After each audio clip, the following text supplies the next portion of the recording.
All right, so I want to start where I think many people are probably wondering, which is, okay, Chief Content Officer, media agency, why?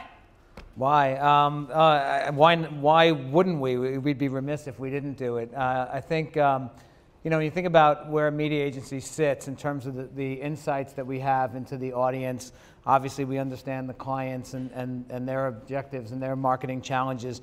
We have amazing relationships with all of the greatest content creators in the world that we're honing every day. We have deep relationships with all of the greatest media owners in the world. And really it became very much an example of we wouldn't be doing the right thing for our clients if we weren't doing this. So a couple of years ago, we found that a lot of clients were coming to us and asking for help in developing a content strategy. And what we came back and told them in most cases was, you don't need a content strategy because that implies something kind of hived off and separate from everything else you're doing. You actually need a story-led marketing strategy. And to your point, what I love about the steps of how you get from here to there is those weren't just words for us. It was, if you believe in the idea of a story-led marketing strategy, it changes everything about the talents of the people you hire, the partners you work with, the calendar you work on, the way you allocate your budgets. All of those things have to change, and that's scary for some brands, obviously, more quickly embraced by others, but definitely the direction the business is headed in. So that makes all the sense in the world to me. When you sort of brought that to clients, did all of them sort of say like, oh, that naturally makes sense? Or were some like, but wait, we don't understand, we have a creative agency for that? Like, talk a little bit about how that all went. Yeah, I mean, it varies by client. I would say at this point, the amazing thing is probably in the first year, there were a lot of clients who just said, I get it, I'm in, what do we need to do? Others who said, I kind of get what you're talking about, but I need to take baby steps. And I would say now, even our most conservative clients understand that storytelling is something that they have to understand. That this is really, marketing is moving from this intrusive, interruptive model into a world where you have to create things that people want to spend time with. As for who their partners are going into it, I mean, we're not competing with creative agencies. We actually do our best work when we collaborate with creative agencies, PR agencies, direct agencies, digital agencies. The more all of those people have a seat at the table from the beginning of the process, which I think is the change that we really see happening, is a lot of clients are now bringing us in at the earliest stages, the more effective everything's going to be, because no matter who's developing it or who has the idea, the worst things that we see in this space are when there's a whole load of marketing activity going on over here, and then there's some beautiful piece of content over here that's completely disconnected from everything else, and then somebody goes, well, that didn't really work, and therefore I shouldn't be doing this.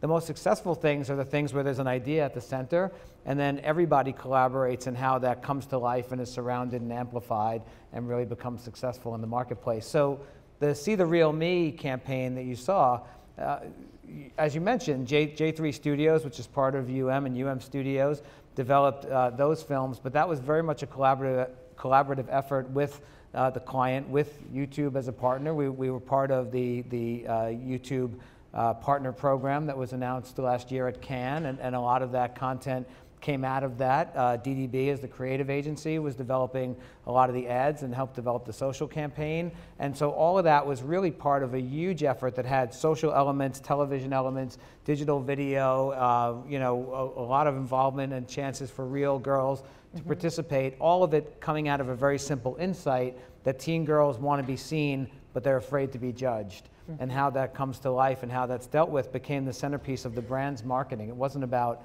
whose idea was it or which agency is in the lead. That sounds like Nirvana. When it works. I'm sure it always goes like that. It does not always go like that.